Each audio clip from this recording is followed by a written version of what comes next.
Selamat datang di Polcast, Political Podcast.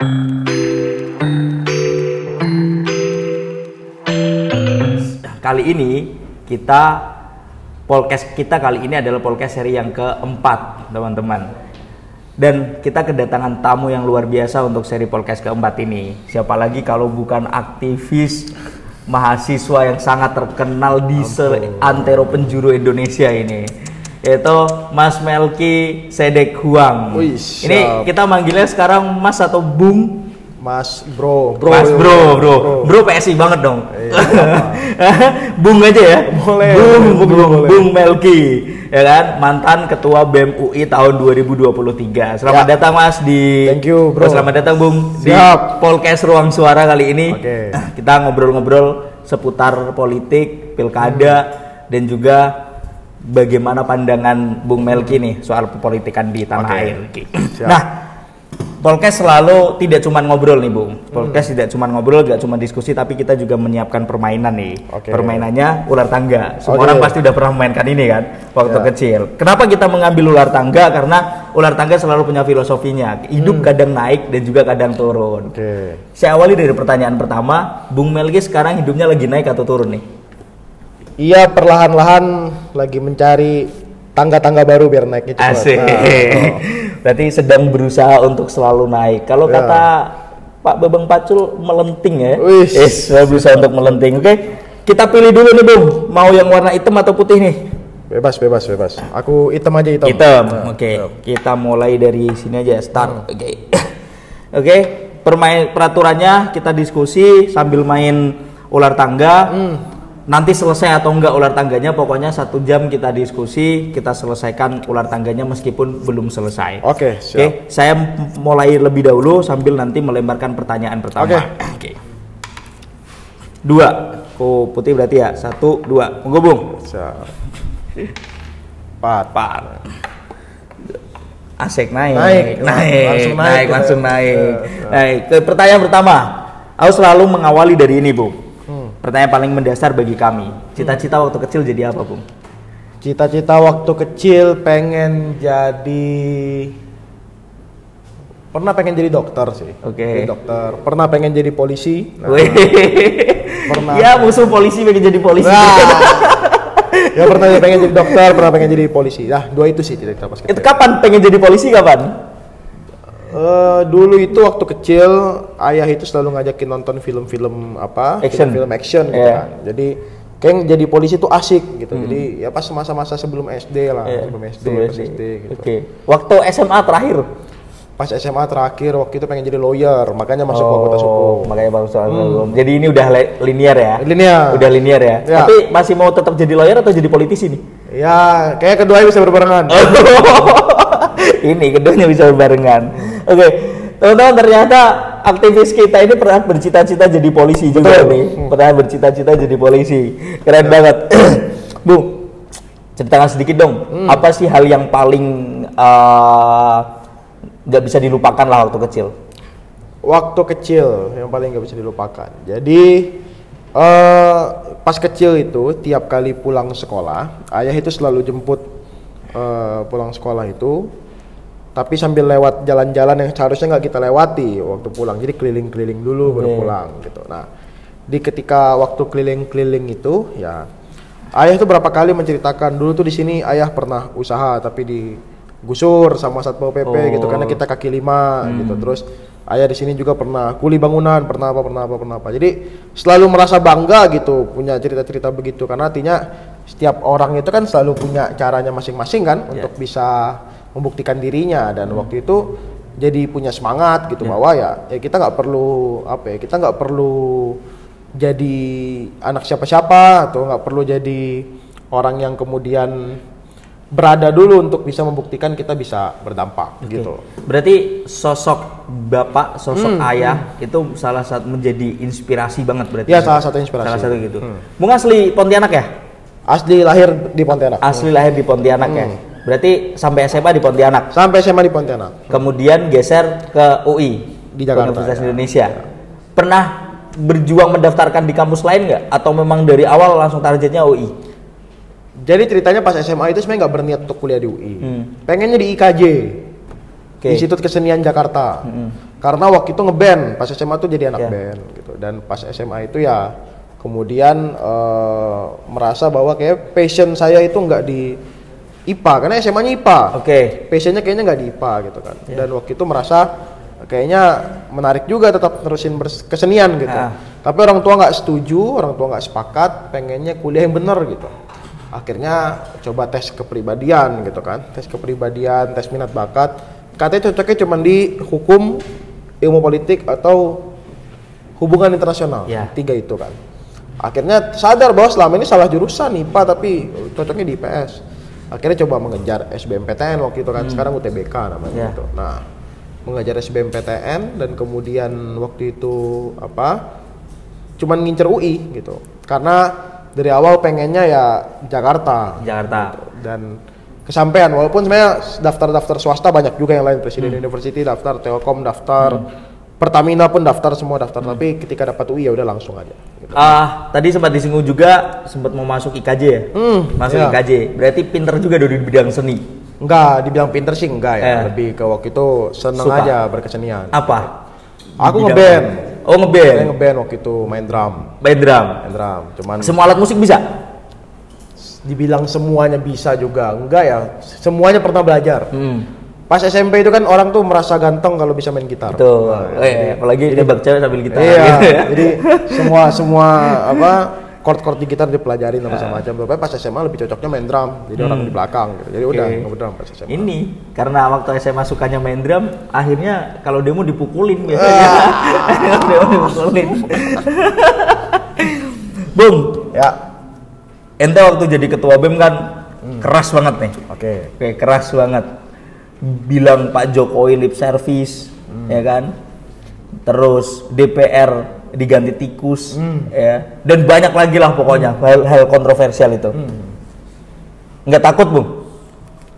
Ya, dibilang takut ya enggak, kan udah dilakuin kan. Iya. Enggak. Tapi mendapatkan intervensi nggak? Oh pasti. Ini pertanyaan banyak orang. Siapa sih yang di belakang BEM UI itu? Pertanyaan banyak orang. Waktu ikut podcastnya Grace Tahir, ditanyain juga tuh, siapa sih backingannya gitu. Jawabannya nggak ada gitu. Karena kalau ada backingannya, biasanya orang itu jadi nggak bebas nyampein sesuatu. Karena udah dibuktikan BEM UI 2023 tuh setahun semuanya yang kita rasa salah, nggak sesuai prinsip, kita kritik. Jadi udah pasti kalau gitu susah dapat backingan. Susah banget dapat backingan karena nggak ada remnya buat siapapun kan. Satu itu. Yang kedua, sebenarnya masih merasa bahwa doa orang tua tuh manjur gitu ya. Jadi tiap kali merasa wah ini bahaya nih apa macam. Tiba-tiba ada ibu nelpon, ada keluarga nelpon, ada siapa nelpon apa macam gitu. Jadi ya kita jadi kuat karena dukungan orang-orang terdekat lah gitu. Tapi setelah melakukan itu, menurut aku yang paling, kalau kita ngomongin Presiden Jokowi lip service, oke lah, itu masih dengan bahasa-bahasa yang masih umum lah ya. Meskipun itu salah satu gebrakan baru. Tapi kalau yang menggantikan foto Ibu Puan dengan badan tikus, itu memang tidak ada yang memanggil kamu untuk klarifikasi atau apa? Ada nggak? Jadi waktu itu sebenarnya situasinya kita menolak Perpu Cipta Kerja. Nah, jadi dasar pemikirannya udah jelas kenapa nolak Perpu Cipta Kerja, karena nggak sesuai konstitusi, karena nggak sesuai aspirasi masyarakat, karena kita nggak dilibatkan secara transparan gitu kan. Jadi dasar akademiknya sudah jelas gitu. Nah, situasinya setelah kita berapa kali nyampein ke badan-badan publik tentang apa yang jadi aspirasi masyarakat itu nggak didengar, tiba-tiba Perpu Cipta Kerjanya sah. Dan sah dengan cara-cara yang tidak konstitusional karena dia melebihi batas waktu yang seharusnya gitu kan. Makanya waktu itu teman-teman di BEM UI itu bingung, ini gimana lagi, kita harus ngapain gitu. Nah, kita kan selalu berprinsip bahwa kemarahan publik itu harus senantiasa disuarakan kapanpun kita bisa kan. Makanya waktu itu teman-teman BEM UI bersepakat, ya udah kita bikin aja deh sesuatu nunjukin kemarahan kita gitu kan. Nah, akhirnya waktu itu memilih gimana caranya kita marah sama institusi DPR dan ketuanya Bu Puan. Sampai hari ini pun beliau masih ketua DPR gitu kan. Dan ya waktu itu kita mengkritisi ketua DPR, ya karena kita sadar ada badan kekuasaan publik yang salah. Jadi bukan karena kebencian, bukan karena kita nggak suka sama orang-orang tertentu. Jadi prinsipnya BEM UI itu setiap kali mengkritik orang itu bukan karena nggak suka sama orangnya, tapi nggak suka sama sikap tindak pemerintahannya, nggak suka sama kebijakan, output dan lain sebagainya gitu. Makanya kita mengkritik DPR yang waktu itu simbolnya adalah ketuanya Bu Puan gitu. Ya intervensinya lumayan banyak ya. Jadi sengaja saya biarkan. Jadi waktu itu hari ini videonya nyebar gitu. Hari pertama saya nggak berstatement apa-apa ke publik, itu beneran banyak banget orang nelpon kiri kanan apa sama macam gitu. Dari yang BIN, dari yang Mabes Polri, dari Mabes TNI, semuanya nelpon semua gitu. Maksudnya apa gini. Sampai politisi PDIP semuanya nelpon gitu. Cuman kalau saya jawab dengan dengan penjelasan yang logis gitu. Pak, kita nggak punya kebencian apapun sama Bu Puan. Kita cuman menyampaikan kemarahan kita pada DPR. DPR hari ini ketuanya Bu Puan. Saya rasa nggak ada orang lain yang pantas untuk menjadi simbol DPR selain Bu Puan. Maka kita ganti seperti itu. Itu bentuk kemarahan kita. Kita nggak suka sama DPR yang nggak partisipatif, nggak transparan dan lain sebagainya. Bahkan waktu itu politisi PDIP yang nggak usah disebutin namanya gitu ya, politisi senior gitu, manggil gitu. Bahkan lewat Tribun, lewat Kompas, lewat Tempo gitu. Kami akan memanggil Ketua BEM UI ke DPP PDI Perjuangan gitu untuk menjelaskan apa macam gitu. Karena situasinya waktu itu kita betul-betul memilih untuk tidak akan berkomunikasi dengan siapapun gitu. Ya udah, nggak datang satu. Yang kedua, saya balas panggil gitu.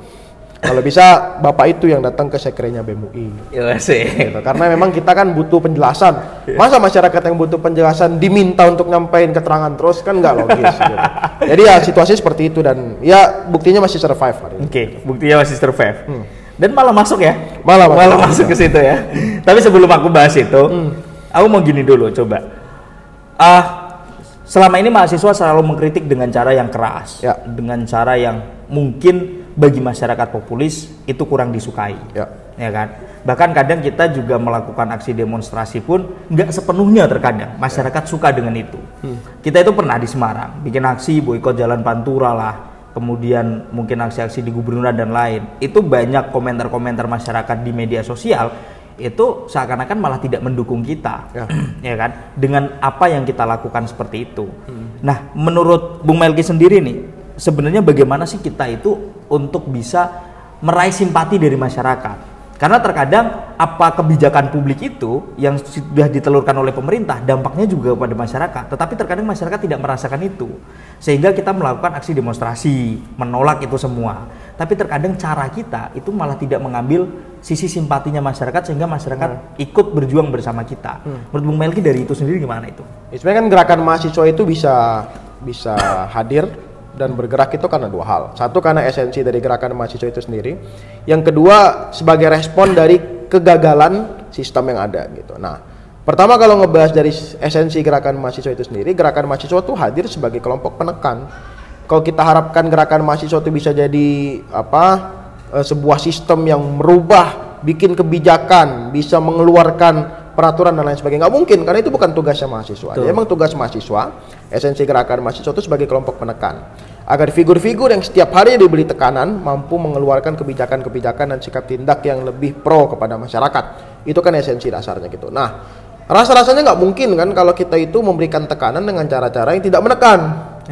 Maka dari itu sepertinya kalau orang-orang bilang, oh kenapa terlalu keras, kenapa kemudian melebihi batas kesantunan, mengapa kemudian melebihi batas yang sewajarnya, kenapa tidak ada perhatian kepada kepentingan yang lebih besar dan lain sebagainya.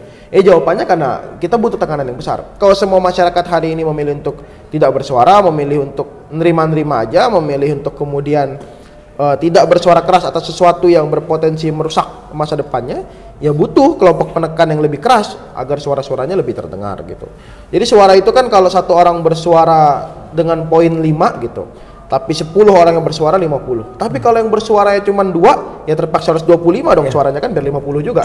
Itu mungkin karena itu, satu kelompok penekan. Yang kedua, gerakan mahasiswa itu kan hadir karena respon dari kegagalan sistem. Harusnya yang bersuara tiap hari kan bukan mahasiswa. Betul. Yang bersuara tiap hari parlemen, DPR RI, DPRD dan lain sebagainya gitu kan. Nah, kalau sampai gerakan mahasiswa itu malah menyuarakan sesuatu yang menjadi isi hatinya masyarakat, artinya orang-orang di parlemen gagal merangkum isi hati masyarakat dan menyampaikannya di forum-forum resmi. Maka dari itu sebenarnya karena respon dari kegagalan itu, publik pantas untuk kemudian menggantikan peranannya dengan cara-cara yang lebih keras. Mungkin itu paradigma. Oke. Nah, ini menarik juga sebenarnya yang harus merespon adalah parlemen. Kalau kita tarik lebih panjang, harusnya nggak cuma parlemen, tapi partai politik harus ikut terlibat di situ. Salah satu fungsi partai politik berkomunikasi dari atas ke bawah juga sebagai penyambung lidah masyarakat. Ini juga yang tidak berjalan selama ini kan. Nah, berbicara soal partai politik yang seperti itu, kemudian kemarahan masyarakat timbul dan lain sebagainya. Tapi kembali lagi ke tadi, masih layak nggak sih gerakan protes kita, penyampaian aspirasi kita dengan cara demonstrasi menurut Bu? Karena banyak hal kita ngomong, demonstrasi menurut saya tetap bagus. Tetapi apakah itu menjadi hal yang efektif sekarang ini? Atau demonstrasi kita dengan perkembangannya teknologi yang luar biasa ini harus kita geser juga melalui media? Atau bagaimana? Sepertinya nggak ada cara-cara yang lebih menekan, yang lebih kuat pressure-nya, yang lebih menarik aspirasi publik selain demonstrasi ya, gitu ya. Karena contohnya kita bisa mendapatkan jam kerja 8 jam sehari karena demonstrasi. Kita bisa punya Undang-Undang 9 tahun 98 tentang kemerdekaan menyampaikan pendapat di muka umum, Undang-Undang 39 tahun 99 tentang HAM gitu. Undang-undang apa lagi? Pokoknya semua hal tentang hak asasi manusia itu karena demonstrasi. Betul. Gitu. Ya memang nggak semua demonstrasi itu akan berujung hal-hal yang manis berhasil gitu ya. Aksi Kamisan tuh belasan tahun dan dia menjalankannya dengan damai gitu. Bahkan Bu Sumarsih, pegiat aksi Kamisan yang mendirikan bahkan aksi Kamisan itu bersepakat tidak akan melaksanakan aksi Kamisan kalau kemudian tidak direstui oleh perizinan-perizinan yang sesuai hukum gitu. Karena Bu Sumarsih prinsipnya kita mau menegakkan hukum nggak mungkin melanggar hukum. Jadi emang nggak selalu berhasil. Cuma ya demonstrasi kan salah satu bentuk kita menyampaikan suara dengan cara-cara yang paling keras gitu. Nah sebenarnya kalau dibilang apakah mahasiswa atau civil society itu cuma berdemonstrasi, rasa-rasanya enggak juga. Contoh sederhana itu RKUHP. Jadi rancangan kitab undang-undang hukum pidana itu kan sebenarnya digarap dari 2019. Gitu. Waktu itu demonstrasinya berbuah reformasi di korupsi. RKUHP akhirnya ditunda karena wakil civil society berdemonstrasi tentang kita menolak beberapa pasal gitu kan, pasal-pasal yang karet, pasal-pasal yang nggak bisa dipertanggungjawabkan secara hukum dan lain sebagainya gitu. Nah, selama proses RKUHP itu ditunda ya sudah terlalu banyak audiensi, terlalu banyak penyampaian policy brief, terlalu banyak penyampaian kajian. Bahkan bertemu Komisi 3, bertemu pimpinan DPR, bertemu Balek, bertemu Persatuan Guru Besar Hukum tuh berkali-kali menggodok pasal demi pasal gitu. Nah, kalau semua usaha itu sudah dilakukan tapi kemudian tidak berbuah hasil ya artinya kan kita butuh tekanan yang lebih mantap gitu kan, dan tekanan yang lebih keras itu kan bisa dilahirkan demonstrasi. Gitu. Ini menarik, tapi gini juga. Kita berbicara demonstrasi mungkin dari 2019 saja, kita tarik 2019. Mulai dari KPK, mulai dari tadi RKUHP, mungkin ya ditunda tapi kemudian lahirlah Perpu, ya kan. Terus mulai dari terakhir MK misal, putusan MK. Semuanya adalah berkat demonstrasi, sehingga semua kebijakan-kebijakan itu mendapatkan respon dari masyarakat dengan cara demonstrasi. Tapi pada akhirnya itu juga tidak membuahkan hasil. Kalau saya katakan tidak membuahkan hasil secara optimal lah. Artinya apakah dengan cara demonstrasi kita harus tetap melakukan itu atau kita harus berpikir ulang? Sebenarnya apa sih yang bisa menekan pemerintah? Selayak-layaknya kalau memang harus ada tekanan, artinya selama ini berarti pemerintah merasa tidak terlalu tertekan dengan adanya demonstrasi. Kita harus menekan dengan cara yang baru nih semisal. Apakah media bisa menjadi salah satu corong yang baru sehingga bisa menekan masyarakat pemerintah itu? Ya media bisa jadi salah satu corong. Buktinya kan Bima di Lampung itu yang mengkritisi jalannya rusak. Jalan rusak. Kemudian jalannya langsung diberikan dana alokasi oleh presiden, kemudian diperbaiki gitu kan. Nah, sebenarnya itu bisa jadi salah satu solusi. Cuman gini, kalau orang bilang demonstrasi itu nggak optimal hasilnya, demonstrasi itu nggak berhasil dan lain sebagainya, demonstrasinya yang nggak optimal atau demonstrasinya yang nggak optimal sama 10 tahun terakhir. Jadi itu yang salah demonstrasinya apa? Pemerintahnya 10 tahun terakhir. Karena buktinya kalau ngomongin pemerintah Soeharto yang sekuat itu aja bisa jatuh setelah 32 tahun berkuasa karena demonstrasi. Pemerintahan Habibie terlalu banyak demonstrasi sampai akhirnya parlemen mendengarkan suara publik soal pemisahan Timur Timur, soal Semanggi dan lain sebagainya. Habibie menyatakan tidak mau mencalonkan diri lagi sebagai presiden gitu. Gus Dur bahkan mendengarkan isi hati masyarakat. Di parlemen sudah terlalu banyak kong kali kong. Dia kemudian memilih untuk keluar karena dia takut demonstrasi massa merusak kondisi keamanan masyarakat gitu. Megawati di zamannya juga menerima banyak sekali demonstrasi dan dibiarkan gitu. Presiden SBY bahkan didemo oleh partai politik PDI Perjuangan gitu. Nangis-nangis ya. Nangis, bawa banteng, bawa kerbau, bawa apa dan lain sebagainya. Biar Presiden SBY membuka dirinya. Kalau kita bilang demonstrasi nggak optimal, itu demonstrasinya yang nggak berhasil, apa pemerintahannya yang tidak berhasil mendengarkan demonstrasi 10 tahun terakhir? Nah, itu kan pertanyaannya. Jadi kalau bisa berpendapat, menurut saya ya sepertinya demonstrasinya bisa saja optimal. Bisa tidak optimal. Buktinya dengan pemerintahan Jokowi yang sudah semakin lemah, kita berhasil menggolkan putusan MK yang membatalkan revisi pilkada itu dengan demonstrasi kan? Ya. Artinya ya demonstrasinya bisa saja optimal. Oke. Masih bisa tetap optimal ya dengan cara. Artinya berarti demonstrasi itu sampai kapanpun harus tetap dilakukan. Harus tetap dilakukan. Dengan demonstrasi tetap berjalan, tetapi alternatif lain juga harus beriringan berjalan. Media tetap harus digunakan menjadi salah satu corong juga selain kita berdemonstrasi.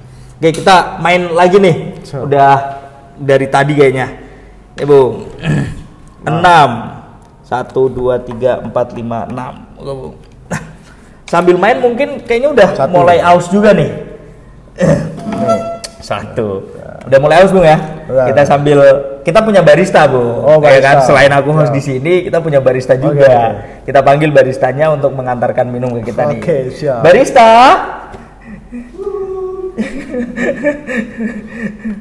Lama nih baristanya nih.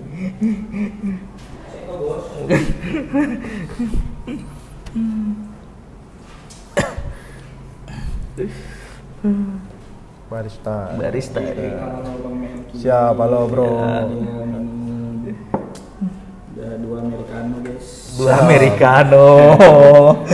Silakan, Bang. Oke. Siap. Nah, di kita itu barista itu ada singkatannya, Bung. Oke. Ada singkatannya. Apa tuh barista? Ada singkatannya di sini. Lanjut. Bagian roasting tamu. Ampun. Siap. Bisa minum ya? Ya, saya minum. Siap. Kayak keren banget. Sebenarnya saya kesini bukan cuma buat ngerosting, Pak. Oke. Saya mau ngelapor juga karena ada kegelisahan. Seharusnya hari ini saya ikut lomba final stand up comedy, Bang. Di KPU se-Jawa Tengah. Tapi saya nggak masuk, bukan karena saya nggak lucu, tapi saya terindikasi karena telah mendukung salah satu paslon, yaitu Pak Hendy. Karena kemarin saya habis ngomongin nama Pak Hendy dan saya upload di story. Hei, KPU Jateng. Tolong Pak, saya netral Pak. Tolong muhasabah organisasi Anda, kok bisa sesujud itu? Hei Pak Hendy. Tolong Pak, 3 juta saya hilang Pak. Masa iya Bapak nggak mau ganti? Bisa-bisa ya Allah. Langsung aja kayak. Oke, lanjut. Melki Sadek Huang, mantan ketua BEM UI, bener? Betul. UI, Universitas Idaman sama orang gitu. Iya. Lahir 15 Oktober 2000, kemarin habis ulang tahun. 2001. Oke. Kemarin habis ulang tahun ya, Bang? Ya. Selamat ulang tahun, Bang. Oke, sehat-sehat, sukses di karir politiknya. Oke. Jadi sekarang kurang lebih umur 23 tahun. 23. Oke, rencana mau hilang di umur berapa? takutnya. Lagian Bang Melki itu berani banget. Kritik pemerintah gak ada takut-takutnya. Backingannya siapa sih? Saya curiga backingan Bang Melki ini Mayor Teddy. Berani banget. Lagian Bang Melki ini sering teriak-teriak tentang membangun keadilan. Tapi sampai abang lupa, yang susah itu kan bukan membangun keadilan, Bang, tapi membangun izin gereja. Iya. Pakat. Iya.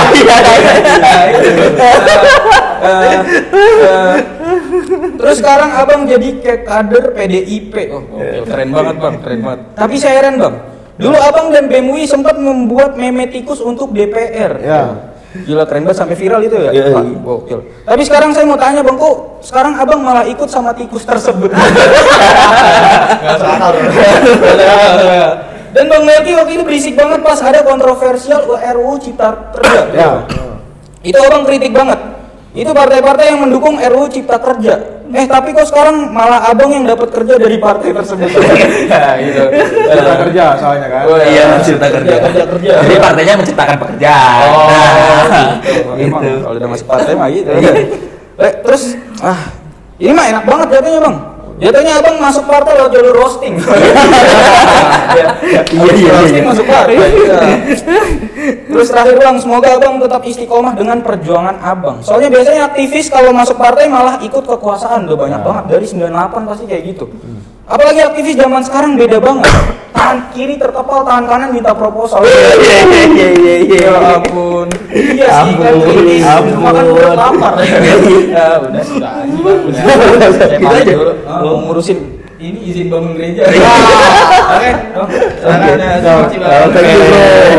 Ya Allah. Oke, barista. Oke.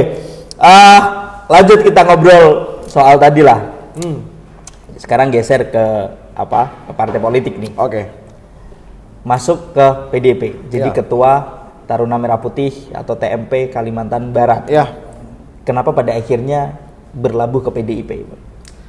Ya perjalanannya lumayan panjang, tapi setelah selesai dari ketua BEM UI saya mutusin buat nggak aktif di partai politik, tidak masuk partai politik manapun, dan tidak mendukung capres manapun di Pilpres 2024. Karena saya rasa apa yang saya suarakan selama jadi ketua BEM UI soal putusan MK nomor 90, soal kecurangan-kecurangan pemilu yang ada indikasi pengerahan aparatur sipil negara, pendayagunaan kekuasaan itu ya masih punya tarik-menarik yang kuat ya dengan Pilpres 2024. Jadi saya rasa saya punya beban moral di situ.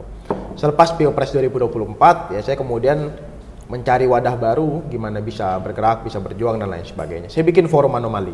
Ya. Forum anomali itu ya forum civil society, ya forum yang kemudian memilih untuk tiap harinya membawa isu-isu politik, demokrasi, hukum dan HAM gitu. Nah di perjalanan forum anomali itu berjalan ya saya melihat forum anomali semakin hari semakin bisa mandiri gitu, semakin bisa punya anggota dan lain sebagainya gitu. Saya rasa regenerasinya kan harus berjalan dengan maksimal gitu. Makanya saya memilih buat kayaknya forum anomali perlu ada orang baru gitu. Nah di perjalanan itu kemudian dapat tawaran dari beberapa partai politik, mau nggak kamu menyuarakan apa yang dulu kamu suarakan di dalam sistem partai politik gitu. Ya awalnya skeptis gitu. Skeptis, ngobrol sama banyak senior, tapi banyak senior malah kemudian menyarankan kalau lu kemudian dulu mengkritik dengan keras, ya lu harus buktikan lu masih bisa sama nggak ketika masuk partai politik dan ketika lu kemudian diamanahkan partai politik untuk tugas-tugas elektoral gitu misalnya gitu. Tertantang kan, dan kemudian mencoba mempelajari gitu. Kenapa kemudian milih PDI Perjuangan pada ada beberapa parpol yang nawarin juga pada saat itu? Oh nggak cuman PDI berarti yang nggak nawarin? cuman PDIP. Ada berapa parpol lo? Ada. Warnanya aja, sebutin warnanya aja. Warna jangan, tapi ada 4 parpol. Oke. 4 parpol tadi. Oke. Termasuk PDI Perjuangan. Oh, terus kemudian milih PDI Perjuangan simpel. Aku baca Soekarno itu dari lama. Dan merasa bahwa hari ini tidak ada partai yang cukup ideologis lain PDI Perjuangan dan PKS pada saat itu kan. Oke. Nah, saat itu PKS yang nggak mungkin kita masuk, bagi kita non Muslim. Iya. Kita nggak akan merasa punya kesamaan ideologis yang kuat kan kalau di PKS gitu. PDI Perjuangan di Kalimantan Barat itu adalah partai pemenang beberapa kali. Jadi sudah wajar kalau warga Kalimantan Barat tuh merasa bahwa mayoritas suaranya terwakilkan di PDI Perjuangan gitu. Keluargaku dulu milih PDI Perjuangan berkali-kali gitu. Walaupun aku berkali-kali mengkritik PDI Perjuangan juga gitu. Tapi ya situasinya membuat ideologiku cocok dengan PDI Perjuangan gitu. Rasa-rasanya nggak ada partai yang satu suara dengan suaraku untuk menjaga konstitusi kan. Nggak ada partai yang kemudian memilih untuk berani berteriak paling depan kalau ada orang yang macam-macam sama Undang-Undang Dasar 45. Nggak ada partai yang berani berteriak paling depan, bahkan berani turun ke jalan berdemonstrasi kalau ada prinsip-prinsipnya yang kemudian dilanggar gitu. Jadi aku cuma nemuin itu di PDI Perjuangan. Dan waktu itu PDI Perjuangan ketakutanku ada, wah ini partai kolot nih, ini mungkin feodal, ini budaya senioritas apa segala macam gitu. Bertemu beberapa senior gitu. Malah aku dikasih kesempatan untuk membuktikan itu di Taruna Merah Putih Kalbar. Kamu pimpin Taruna Merah Putih Kalbar.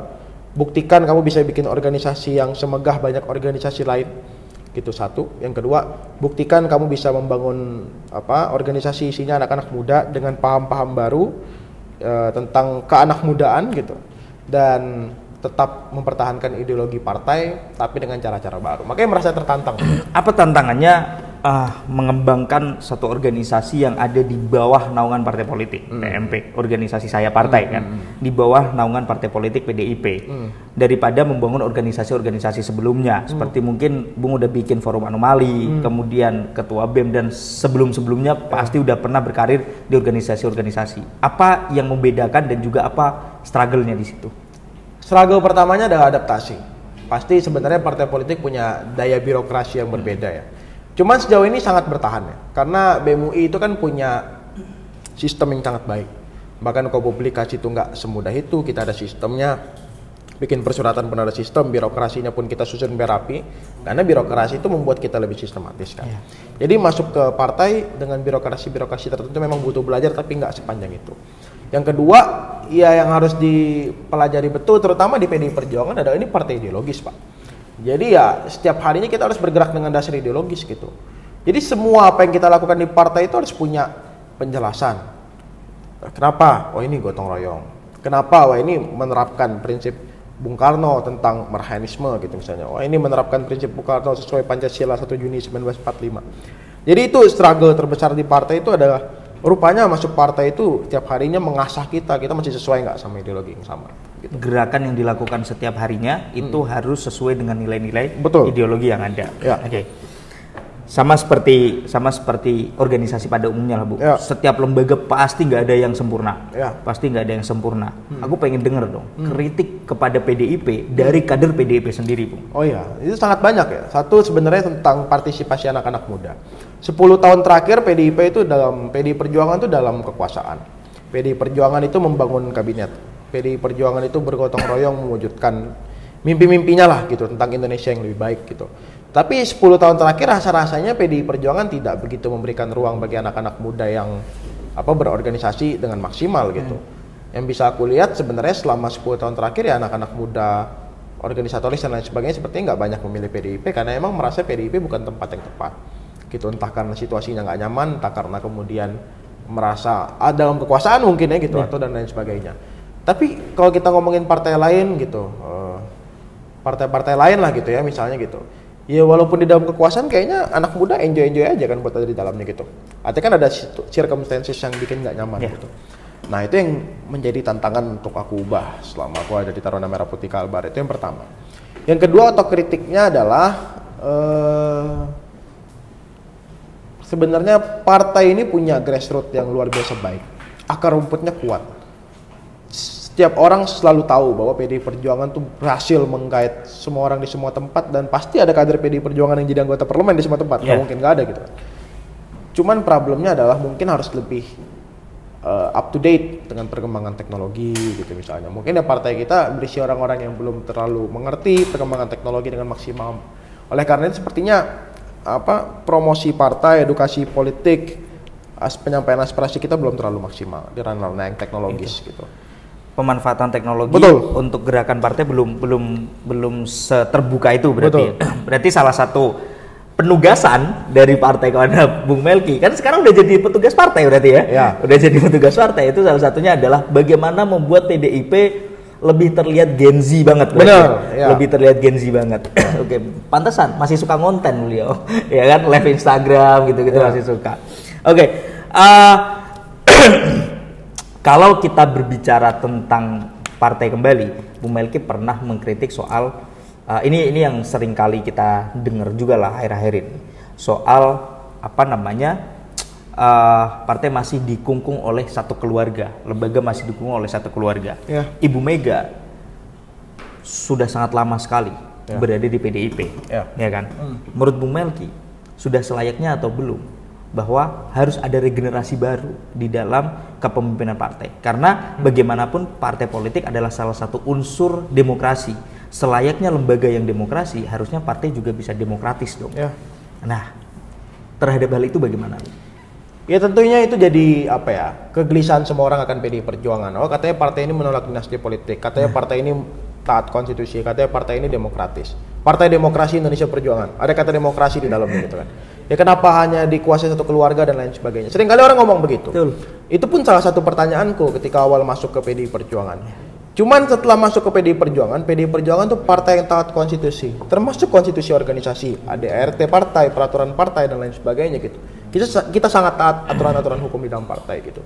Di dalam PDI Perjuangan seseorang itu bisa menjadi ketua umum, seseorang itu bisa menjadi pengurus dan lain sebagainya, semua ditentukan oleh forum, kongres, rapat pimpinan dan lain sebagainya gitu ya. Berbagai nomenklatur lainnya yang tentunya sangat resmi di partai gitu. Jadi bahkan stance partai 5 tahun ke depan, perjuangan partai, policy brief partai semua ditentukan di kongres gitu. Di kongres nasional, di rapat pimpinan nasional, konferensi dan lain sebagainya. Jadi kalau ditanya kenapa Bu Mega bisa jadi ketum berkali-kali, itu aspirasinya kader partai. Tapi ada nggak yang pernah menantang Ibu Mega untuk mencalonkan diri? Oh pernah. Jadi kalau kita baca sejarah PDI Perjuangan, bahkan beberapa kali ada partai sempalan PDI Perjuangan lahir. Karena orang-orang itu pengen jadi ketua umum partai di PDI Perjuangan, tapi kemudian tidak dapat dan bikin partai baru. Selayaknya Golkar kan, berapa kali tuh orang pengen jadi ketum partai, tapi kemudian bikin partai baru dan rasanya baik gitu. Artinya dia menyalurkan ideologinya di tempat baru kan. Pak Surya Paloh ikut konferensi Partai Golkar, kemudian bikin Ormas Nasdem jadi Partai Nasdem gitu. PKPI berkarya, Gerindra bahkan gitu, lahir dari Partai Golkar. PDI Perjuangan melahirkan berkali-kali gitu. Ada PDP dan lain sebagainya. Berapa kali lah perpecahan di tubuh PDI Perjuangan gitu. Dan orang bisa mencalonkan diri menjadi ketua umum kok.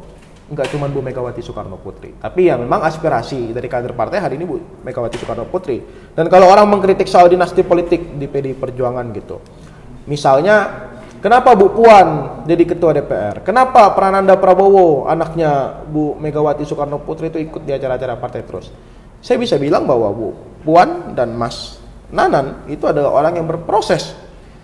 Mbak Puan itu nggak serta-merta jadi ketua DPR. Dia berkali-kali ikut kegiatan partai, dia berkali-kali di kader di partai, dia ikut sekolah partai, dia ikut cara-cara pendidikan politik di PDI Perjuangan. Dia merintis dari bawah gitu. Karirnya sempat berkali-kali DPR dulu, apa dulu, menteri dulu baru ketua DPR. Dia nggak serta-merta menjadi ini. Kalau dia memang menerapkan dinasti politik di PDI Perjuangan, sekarang Bu Puan jadi ketua. Mas Nanan pun bahkan kepala situation room di PDI Perjuangan gitu, anaknya Bu Megawati Soekarno Putri gitu.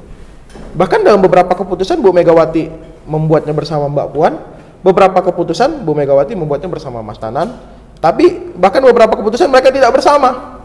Sebagai bukti bahwa ini tupoksinya Mbak Puan, ini tupoksinya Mas Nanan. Jadi emang semua di PDI Perjuangan ketat, ya kan?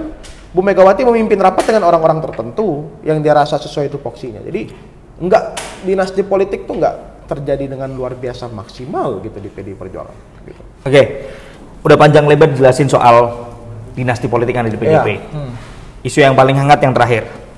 Ketika Mas Romi yang gagal mencalonkan, yang gagal dalam elektoral, kemudian bisa langsung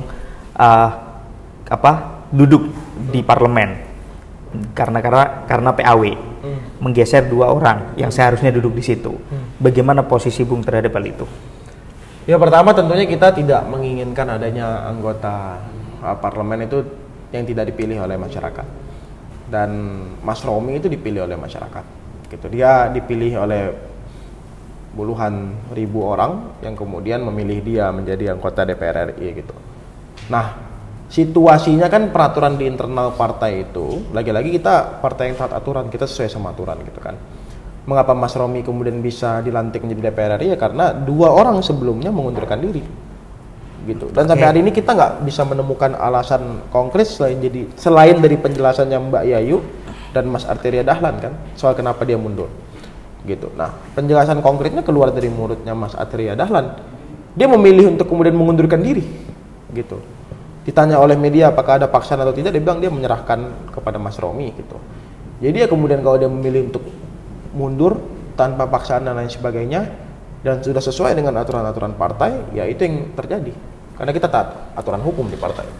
Tapi masyarakat nggak akan serta-merta mempercaya apa yang disampaikan oleh Mas Arteria ngomongin soal apakah ada paksaan atau tidak kemudian mengundurkan diri atau mungkin sebelumnya sudah ada perjanjian bahwa oke, Arteria Dahlan kamu saya taruh di dapil ini bantu Mas Romi ya untuk jadi, tapi ternyata mungkin nggak achieve terhadap tugas-tugas berikut, malah Mas Arteria yang jadi, kemudian ya udah sebagai konsekuensi kamu mundur, kemudian yang jadi adalah Mas Romi. Itu kan semua hal itu juga bisa terjadi dalam internal partai. Artinya sangat memungkinkan dong Iya. bahwa memang sebenarnya partai itu mengutamakan beliau. Diutamakan juga enggak. Kalau diutamakan kan kita bisa melihat dari awal gitu. Ada nggak sih infrastruktur partai yang cuman buat Mas Romi? Nggak ada juga. Di dapilnya ada nggak sih akses-akses yang cuman buat Mas Romi? Nggak juga gitu. Karena Mbak Yayu juga berkampanye, Mas Artiri juga berkampanye, Mas Romi juga berkampanye. Semuanya melakukan tugasnya sebagaimana mestinya gitu. Dan kan kita sudah ada mekanisme kan di partai gitu, Mahkamah Partai dan juga di Bapilu gitu soal penyisihan suara dan lain sebagainya gitu. Nah, situasinya kemudian membuat Mas Romi itu bisa menjabat ya karena pengunduran diri yang sudah sesuai dengan aturan partai. Jadi ya sampai hari ini kita tidak menemukan ada indikasi ancaman, indikasi paksaan, indikasi ini enggak ada. Murni pengunduran diri. Memang secara ADART partai itu sangat memungkinkan. Sudah sesuai aturan partai. Tapi menurut Bung sendiri, secara aturan sistem demokrasi di Indonesia, harusnya bagaimana? Diperbolehkan nggak orang yang seharusnya elected atau dipilih oleh masyarakat secara langsung dan seharusnya duduk di situ, yang tiba-tiba mengundurkan diri tanpa ada alasan yang jelas, alasan yang konkret?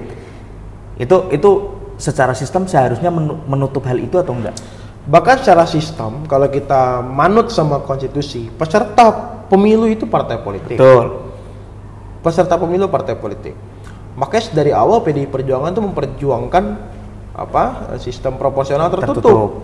Karena memang pesertanya adalah partai politik. Diharapkan semua orang yang mencalonkan diri menjadi calon legislatif dari partai PDI Perjuangan itu adalah orang-orang yang berideologi sama sesuai Pancasila 1 Juni 1945 gitu. Makanya kalau milih A, milih B, milih C dalam satu dapil yang sama, diharapkan A yang terpilih, B yang terpilih ataupun C yang terpilih dia memperjuangkan yang sama karena ideologinya sama gitu. Jadi kalau kemudian dibilang apakah sudah sesuai dengan yang demokrasi seharusnya, demokrasi Indonesia mengharapkan hal itu, bahwa kita memberikan kepercayaan pada partai politik. Dan yang di PDI Perjuangan yang bisa kita jamin adalah semua orang yang terpilih untuk menjadi caleg PDI Perjuangan itu sudah memiliki riwayat kaderisasi, punya riwayat ideologi yang sama. Jadi ya bagi masyarakat seharusnya perjuangan-perjuangan akan suara-suaranya bisa diwakilkan siapapun caleg yang terpilih dari tempat itu. Oke. Berarti sampai saat ini dan selalu akan mengupayakan sampai 2029 akan mengupayakan pemilihan legislatif itu dengan proporsional tertutup PDIP. Bukan mengupayakan ya, tapi kita punya kepercayaan bahwa itu sesuai dengan konstitusi. Seharusnya memang dengan jalan proporsional tertutup. Ya. Tapi banyak orang yang berbicara konsep proporsional tertutup itu sama saja kita memilih kucing di dalam karung. Banyak orang yang sudah mulai tidak percaya dengan institusi partai politik. Banyak intrik, elit politik suka bermain, orang-orang yang tidak punya privilege mulai terpinggirkan, bahkan yang seharusnya dia mempunyai kemampuan untuk berada di situ karena tidak dekat dengan kekuasaan, maka dia tidak terpakai di situ. Itu yang terjadi. Kebanyakan masyarakat mungkin berpikir seperti itu. Dengan cara sistem proporsional tertutup, apa malah tidak membuat orang-orang yang duduk di parlemen itu orang-orang di lingkaran kekuasaan aja, lingkaran elit-elit partai saja. Orang-orang yang mungkin anak muda yang mempunyai kemampuan, anak muda yang cerdas, yang pinter, yang secara kemampuan memang bisa untuk duduk di situ, tetapi dia tidak punya akses privilege kepada pimpinan-pimpinan partai, dia tidak mungkin bisa duduk di situ. Politik itu kan jalan perjuangan kan. Ya. Dan kenapa kita memilih berjuang di jalan politik? Karena kita percaya bahwa politik itu adalah perjuangan gagasan-gagasan yang timbul di masyarakat. Gagasan yang timbul di masyarakat ini beragam, tiap harinya beda-beda gitu. Gagasannya para petani, gagasannya para buruh, gagasan nelayan, gagasan pengusaha dan lain sebagainya. Orang-orang kemudian berkumpul yang punya gagasan sama itu membentuk partai politik. Jadi diharapkan partai politik itu terbentuk dengan gagasan yang sama, setiap harinya mengais aspirasi dari masyarakat yang bergagasan sama, diperjuangkanlah gagasan yang sama itu, ideologi yang sama itu di lembaga resmi yang namanya parlemen, ataupun ketika terpilih menjadi eksekutif di lembaga pemerintahan gitu. Maka dari itu orientasi PDI Perjuangan adalah mengembalikan politik kita menjadi politik gagasan, politik yang ideologis. Masyarakat bisa memilih sesuai isi hatinya, sesuai prinsip-prinsip yang dia yakini, sesuai gagasan-gagasan yang setiap harinya ia rasakan gitu. Jadi ketika orang sudah mencalonkan diri menjadi calon legislatif di PDI Perjuangan atau kader PDI Perjuangan, sudah ikut kaderisasi, sudah ikut berkali-kali pendidikan dasar politik dan lain sebagainya, PDI Perjuangan menggaransikan bahwa kader-kadernya itu punya pemahaman politik dan ideologi yang sama. Setiap harinya kita berjuang agar masyarakat itu mampu bebas dari barisan kemiskinan. Setiap harinya PDI Perjuangan itu memperjuangkan agar sistem hukum kita kembali taat pada konstitusi. Tiap harinya PDI Perjuangan agar ruang-ruang publik itu diperluas. Tiap hari PDI Perjuangan itu berjuang gimana caranya UMKM itu diberdayakan. Pasar-pasar tradisional tidak ditutup dan terbengkalai gitu. Jadi ya semua kader di PDI Perjuangan memperjuangkan hal yang sama. Bagaimana fasilitas kesehatan mampu diakses oleh semua orang. Pendidikan pun sama. Bahkan kita memperjuangkan sistem jaminan sosial dan lain sebagainya. Itu yang diperjuangkan PDI Perjuangan. Jadi harapannya semua kader di PDI Perjuangan, semua calon legislatif, semua calon kepala daerah itu berideologi sama. Maka dari itu sebenarnya sistem proporsional tertutup itu menjanjikan kepada masyarakat bahwa PDI Perjuangan itu sesuai dengan politik gagasan yang pada awalnya kita dibentuk karena gagasan. Jadi yang menjanjikan pada masyarakat bahwa ketika memilih partai politik, mau calonnya 1, 2, 3, 4, 5, 6 sampai berapa yang terpilih itu, semuanya memperjuangkan aspirasi masyarakat yang sama yang memilih dia. Itu yang pertama. Yang kedua, keterbukaan di dalam proporsional tertutup itu tetap mampu kita sampaikan pada publik secara transparan. Sampaikan pada publik calonnya siapa? 1, 2, 3, 4, 5, 6, 7, 8 gitu. Bapak Ibu calon dari PDI Perjuangan sekian. Memilih PDI Perjuangan, memilih 8 orang ini yang punya ideologi yang sama, punya pemikiran yang sama, punya gagasan yang sama. 8 orang inilah yang setiap harinya memperjuangkan gagasan para petani agar pupuk itu bisa kita akses dengan mudah, agar kemudian elevasi air tidak naik, kita banjir tidak bisa bertani gitu. 8 orang inilah yang setiap harinya memperjuangkan bagaimana fasilitas kesehatan itu tidak hanya diakses oleh orang-orang yang berduit. 8 orang inilah yang setiap harinya memperjuangkan bagaimana nelayan itu bisa pergi melaut dengan mudah, ada alat pemecah ombak dan lain sebagainya gitu. 8 orang inilah yang setiap harinya berjuang agar anak-anak itu nggak perlu jalan jauh ke sekolahnya karena infrastruktur merata. Jadi publik itu memilih partai politik artinya memilih gagasan mana yang mau diperjuangkan. Bukan memilih kader mana yang setiap harinya memberikan serangan fajar. Asik. Itu yang kita perjuangkan di proporsional tertutup. Oke. Bung, PDIP maharnya berapa, Bung? Mahar buat apa? Mahar untuk mencalonkan diri. Nggak ada sama sekali. Di PDIP nggak ada Sampai mahar. hari ini jadi kader PDI Perjuangan, mendengar cerita semua senior, bahkan jadi ketua Taruna Merah Putih, itu kita nggak ditarik-tarikin loh. Mau jadi ketua berapa? Nggak pernah. Nggak ada. Nggak pernah dengar. Nggak ada. Keren. Oke. Dan ini pertanyaan banyak orang. Untuk menjadi orang yang aktif di partai politik, apalagi kita anak muda lah, aktif di partai politik, anak muda, kita kadang juga harus berpikir realistis juga. Kita memiliki kebutuhan yang banyak terkadang. Pertanyaan banyak orang, sebenarnya aktif di partai, kerja di partai, dapat gaji nggak sih, Bu? Jawabannya ya, ini kalau mau jujur, Ya. ada beberapa teman-teman mantan organisatoris yang masuk partai politik tertentu, ada yang digaji bulanan. Oke. Ada yang kemudian mendapatkan bantuan-bantuan perekonomian dan lain sebagainya. Tapi pas masuk PDI Perjuangan 6 bulan terakhir lebih banyak keluar duitnya dibanding dibantu. Misalnya ngisi acara di PDI Perjuangan Jawa Tengah, selayaknya narasumber pasti dapat dong. Ya. Kemudian ini penginapannya ini Mas, Ya, ini tiket. kalau tiketnya gini apa macam pasti dapat. Nah jadi bantuan-bantuan yang selama ini saya dapat cuman kayak gitu. Nggak ada tuh gaji bulanan. Oh, gaji bulanan Nggak ada. Jadi kalau ngisi di Jawa Tengah ya diganti transportnya, diganti ini. Kalau dapat tugas di Kalbar ya diganti transport, dikasih penginapan gitu aja. Malah lebih banyak keluar uang buat kita ngopi-ngopi ya macam-macam. Lebih banyak keluar. Ngumpulin masa ya? Iya. Ngopi-ngopi ngumpulin masa ya. Itu oke. Menarik, Bung, kisahnya. Kita udah terlalu lama ngobrol, kita puter ini dulu ya kan, sambil tinggal beberapa menit lagi mungkin ini sama teman-teman. 4 1 2 3 4 mau, Bung. Siap. 6 ya. 1 2 3 4 5 6. Tuh. Oke. Lagi, Bung. Oh lagi kok 6 Lagi ya. 1 ini ya. 1. Tuh. Oke, kita berbicara soal aktivis yang kemudian masuk ke dalam sistem. Iya. Menurut Bung Melki sendiri, kan banyak tuh yang rame kemarin. Senior Bung Melki sendiri, ketua BEM, siapa namanya saya lupa? Manik. Mas Manik. Mengkritik DPR begitu keras yang pada akhirnya mencalonkan diri untuk menjadi bagian dari lembaga legislatif. Ya kan, dikritik banyak orang dulu menghujat DPR, tetapi pada akhirnya masuk ke dalam DPR. Sama, Bung, dulu sampean juga sering menghujat lembaga pemerintahan, sekarang masuk ke dalam lembaga pemerintahan itu sendiri. Menurut saya, jawaban Bung pasti ya kita berusaha dong merubah dari dalam. Seberapa kuat sih kita masuk dan juga merubah dari dalam, sedangkan yang ada di dalam itu, lingkaran yang ada di dalam itu sudah kuat berada di situ, pondasinya sudah kuat. Ini seberapa kuat Bung untuk berada di dalam itu? Merubah dari dalam itu jawaban paling klise aktivis. Betul, ya kan? Dan jawabannya susah, merubah dari dalam. Cuman begini, kalau saya punya jawaban, kalau aku punya jawaban yang lebih ini ya, yang lebih masuk akal gitu. Ya memang kalau BEM UI itu track recordnya beberapa kali ketua BEM-nya masuk parpol. Iya. Bang Mujab sekarang lagi nyalon kan, jadi wakil bupati Tegal, nyalon. Manik masuk Perindo. Beberapa kali Bang Faldo Maldini pun Ya, lagi Bang nyalon Faldo di Maldini, Tangerang kan. Tangerang. Jadi ya emang gak banyak track record. Sebenarnya masuk partai politik itu nggak sesimpel karena kita pengen merubah dari dalam. Kita selama ini jadi aktivis mahasiswa, mengkritik partai politik, mengkritik lembaga pemerintahan itu artinya kita punya harapan. Kalau kita nggak punya harapan, kita robohin, kita bakar gedungnya. Tuh. Gitu kan. Tapi kita mengkritik, kita berdemonstrasi, ngasih tekanan, kita ngasih kajian, kita audiensi, ngasih policy brief, artinya kita punya harapan sama lembaga pemerintahan. Ngasih kajian ke DPR, berharap DPR mampu mengakomodir hal-hal yang kita suarakan. Gitu. Begitupun demonstrasi, mampu mendengar tuntutan kita gitu. Artinya kan kita masih memberi lembaga pemerintahan ini sebuah harapan gitu. Jadi selama ini jadi mahasiswa pun kita ngasih harapan. Jadi kita berharap harapan-harapan itu mampu kita tumbuh suburkan di partai politik yang setiap hari punya gagasan.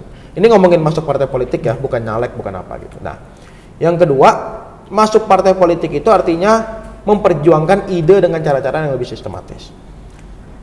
Nggak muluk-muluk ngomongin konstitusi aja, cuman partai politik loh, organisasi politik yang diberikan kewenangan, yang diberikan fungsi untuk menghimpun aspirasi masyarakat dan memperjuangkan aspirasi itu di lembaga resmi.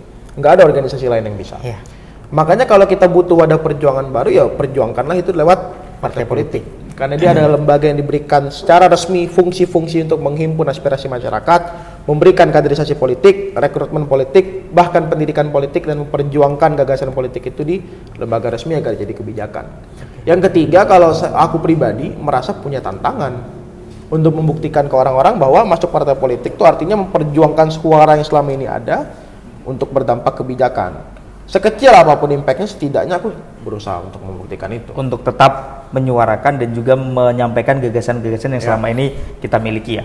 Nah itu, berarti memang ini yang harus menjadi perhatian juga, karena kadang orang-orang yang dulunya demo gini sudah menaruh pandangan bahwa kita itu udah nggak bisa merubah dari dalam. Kita itu udah nggak bisa merubah dari dalam. Kita itu harus selalu ada di jalan di luar, harus di luar. Kita harus bersuara dari luar. Tapi terkadang yang mereka lupa adalah ya apa salahnya untuk kita berada di dalam dan menyampaikan gagasan-gagasan kita di dalam. Soal masih bisa didengar, masih bisa berubah, masih bisa mewujudkan perubahan atau tidak, setidaknya kita masih tetap menyampaikan gagasan-gagasan itu kan.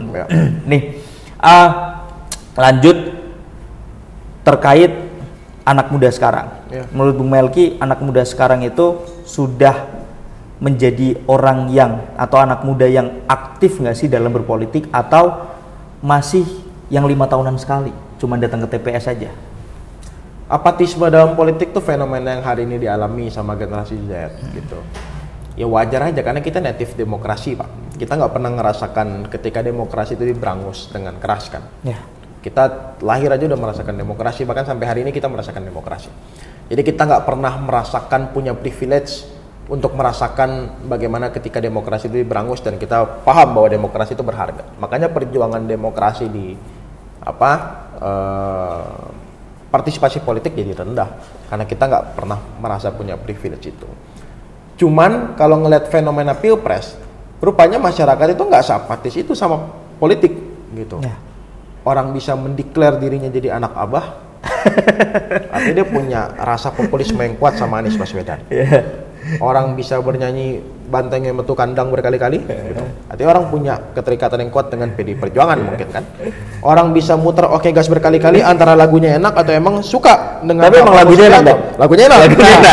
Jadi antara lagunya enak atau orang suka dengan Prabowo Subianto. Gitu.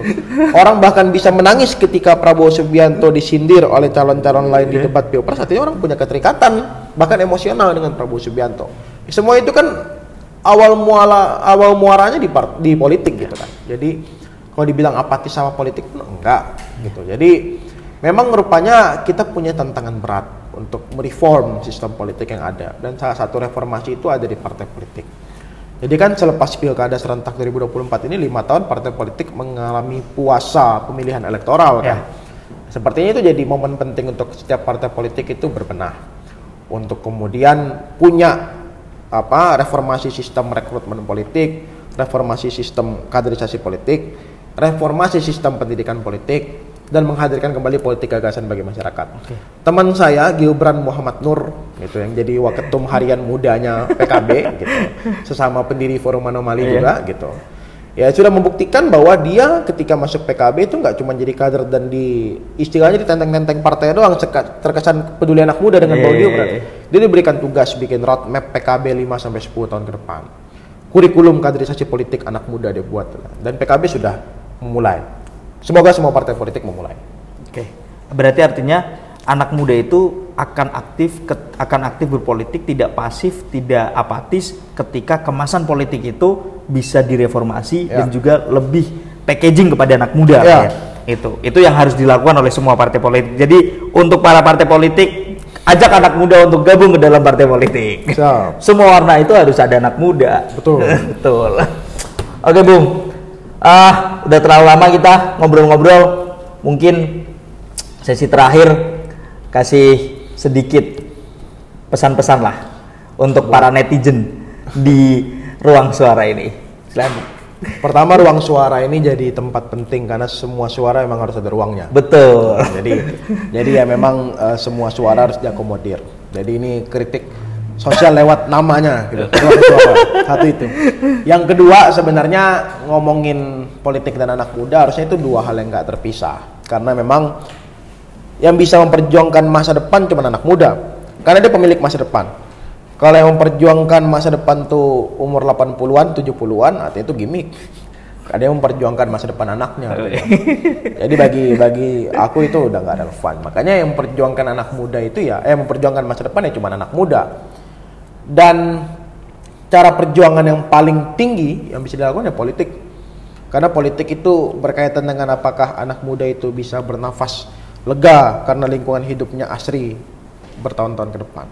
Politik itu berkaitan dengan apakah anak muda itu mampu nyekolahin anaknya dengan mudah karena akses sekolah perguruan tinggi itu jadi mudah karena kebijakan politik.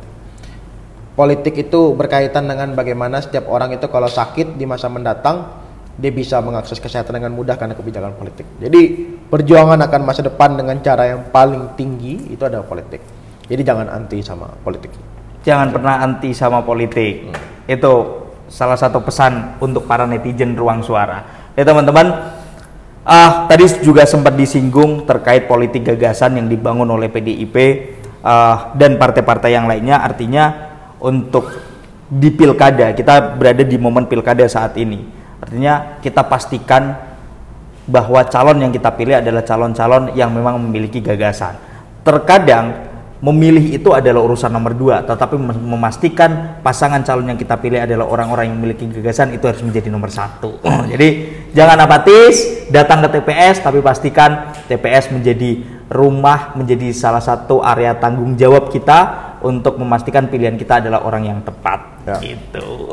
Oke teman-teman bersuara, sesi keempat atau segmen keempat kita di podcast kali ini sekian dulu. Kita akan kedatangan tamu-tamu luar biasa di segmen-segmen berikutnya. Terima kasih Bung atas kesempatannya. Kita ngobrol-ngobrol kurang lebih 1 jam ini. Selamat beraktivitas kembali. Ciao.